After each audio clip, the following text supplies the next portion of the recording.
चलिए जानते हैं आज के देश और दुनिया के महत्वपूर्ण 20 बड़ी खबरें सिर्फ 5 मिनट में। पर अभी तक आपने इस वीडियो को लाइक नहीं किए हैं तो लाइक कर लीजिए, चैनल पे नए हैं तो चैनल को सब्सक्राइब कर लीजिए। तो चलिए वीडियो को स्टार्ट करते हैं। बताते विपक्ष के हंगामे के बाद लोकसभा और राज्यसभा की कार्रवाई दोपहर 2 बजे तक के लिए स्थगित कर दी गई। आज से राष्ट्रपति के अभिभाषण पर चर्चा के बाद प्रधानमंत्री नरेंद्र मोदी संसद में जवाब देंगे। राष्ट्रपति के अभिभाषण पर चर्चा 4 दिन होगी। इससे पहले कांग्रेस ने केंद्र सरकार को बजट सत्र में घेरने की रणनीति बनानी शुरू कर दी थी।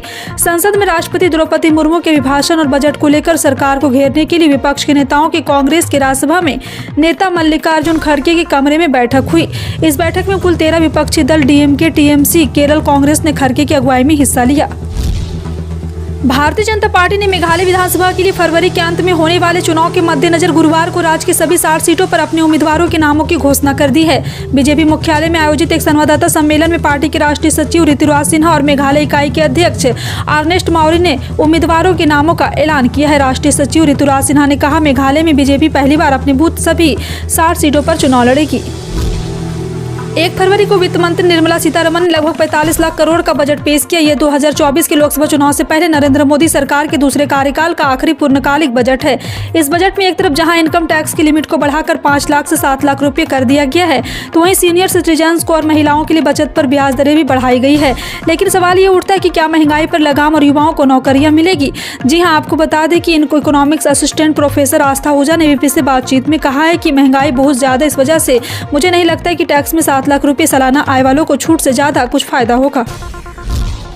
शेयर बाजार में जारी उतार चढ़ाव के बीच सोने के दाम में रिकॉर्ड उछाल देखा जा रहा। सोना एक बार फिर नए रिकॉर्ड हाई पर कारोबार कर रहा। गुरुवार के ट्रेंडिंग सत्र में सोना एमसीएक्स पर 58,826 रुपये प्रति 10 ग्राम के अपने रिकॉर्ड स्तर पर जा पहुंचा है। फिलहाल सोना 1.29% या 748 रुपये के उछाल के साथ 58,700 रुपये प्रति 10 ग्राम पर कारोबार कर रहा है। बिहार के मुख्यमंत्री नीतीश कुमार ने केंद्रीय बजट को निराशाजनक बताया है। उन्होंने कहा है कि इस बजट में दूरदर्शिता का अभाव है। बजट की प्राथमिकताएं हर साल बदली जाती है, जो फोकस और फंड की कमी की वजह से पूरी नहीं हो पाती। बिहार को स्पेशल स्टेटस दिए जाने की मांग को एक बार फिर नजरअंदाज किया गया। वित्त मंत्री निर्मला सीतारमण द्वारा संसद में बजट पेश किए जाने के बाद नीतीश कुमार ने एक के बाद लगातार 60 ट्वीट किए। इनमें सीएम नीतीश ने कहा है कि बिहार को इस बजट से निराशा हाथ लगी है। इसके अलावा युवाओं को रोजगार देने का खाका भी बजट में नहीं दिख रहा है। नीतीश कुमार ने ट्वीट कर कहा, केंद्र सरकार द्वारा पेश किया गया आम बजट निराशाजनक है। दिल्ली में आश्रम के बाद अब एक और फ्लाईओवर को बंद कर दिया गया है। धौला कुआं के वेस्ट दिल्ली जाने के लिए इस्तेमाल होने वाला जनक सेतु फ्लाईओवर रिपेयरिंग वर्क के लिए बंद किया गया। इसको लेकर दिल्ली ट्रैफिक पुलिस ने एडवाइजरी जारी की है। ट्रैफिक पुलिस की एडवाइजरी के मुताबिक धौल कुआं से पश्चिमी दिल्ली जाने वालों के लिए पंखा रोड होते हुए सागरपुर फ्लाईओवर के जरिए रूट डाइवर्ट किया गया। इस डाइवर्टरी में बताया गया है कि उनके सेतु फ्लाईओवर को रिपेयरिंग के लिए 3 सप्ताह तक बंद रखा जाएगा।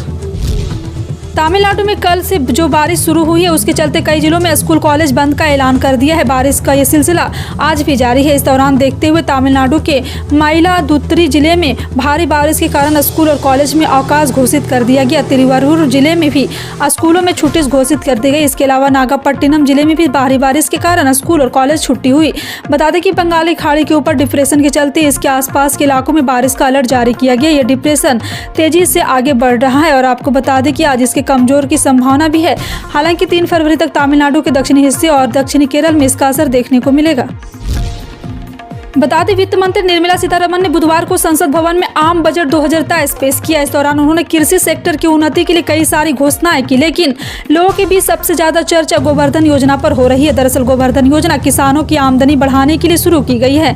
इस योजना के तहत गाँव में रहने वाले किसान अपने मवेशियों के गोबर को बेचकर अच्छी रकम कमा सकते हैं। छत्तीसगढ़ में तो राज्य सरकार की तरफ से गोधन न्याय योजना चलाई जा रही है, जिसके तहत सरकार सीधे गोधानों से गोबर खरीदती है। छत्तीसगढ़ में गोबर बेचकर कई किसान ने लाखों रुपए की कमाई भी की है। गांव में किसान मवेशी के गोबर और कृषि से संबंधित कचरे को एक साथ इकट्ठा कर छोड़ देते हैं। ऐसे में धीरे धीरे कृषि कचरे गोबर के साथ सड़कर जैविक खाद बन जाते हैं। बिहार में पिछले कुछ दिनों से मंत्रिमंडल विस्तार की चर्चा थी, जिसके बाद महागठबंधन में शामिल सियासी दल इसके लिए गुना भाग कर रहे थे। पहले उपेंद्र कुशवाहा को डिप्टी सीएम बनने की चर्चा हुई। इसके बाद बिहार के मुख्यमंत्री नीतीश कुमार ने साफ कर दिया कि जेडीयू की तरफ से कैबिनेट विस्तार में कोई शामिल नहीं होगा। आरजेडी और कांग्रेस पार्टी की कोटे सीट खाली है, कैबिनेट विस्तार में उन्हें मौका दिया जाएगा। बता दें कि किसान काफी समय से इंतजार में थे कि केंद्र सरकार आम बजट पेश करने के दौरान प्रधानमंत्री किसान सम्मान निधि की राशि में बढ़ोतरी करेगी, लेकिन बजट पेश किए जाने के बाद किसानों को सिर्फ निराशा ही हाथ लगी, क्योंकि वित्त मंत्री निर्मला सीतारमण ने वित्त वर्ष 2023-24 के लिए प्रधानमंत्री किसान सम्मान के लिए सिर्फ 60,000 करोड़ रुपए का बजट आवंटित किया है, जो पिछले 5 वर्षों में सबसे कम है। ऐसे में किसानों ने पीएम किसान की राशि में इजाफा किए जाने की उम्मीद अब छोड़ दी है। इंडियन एक्सप्रेस के मुताबिक केंद्र सरकार ने वित्त वर्ष 2022-27 के लिए 68,000 करोड़ रुपए का बजट आवंटित किया था। ऐसे में इस बार पीएम किसान बजट पिछले साल की तुलना में 13.33% कम है। फिलहाल आपका इन सभी खबरों पर क्या कहना है, कमेंट सेक्शन में टाइप करके जरूर बताएं। इसी तरह की पल पल की अपडेट जानने के लिए जुड़ रहे हैं आप अपने NTS न्यूज चैनल से। मिलते हैं अगली बड़ी खबर में, तब तक के लिए जय हिंद।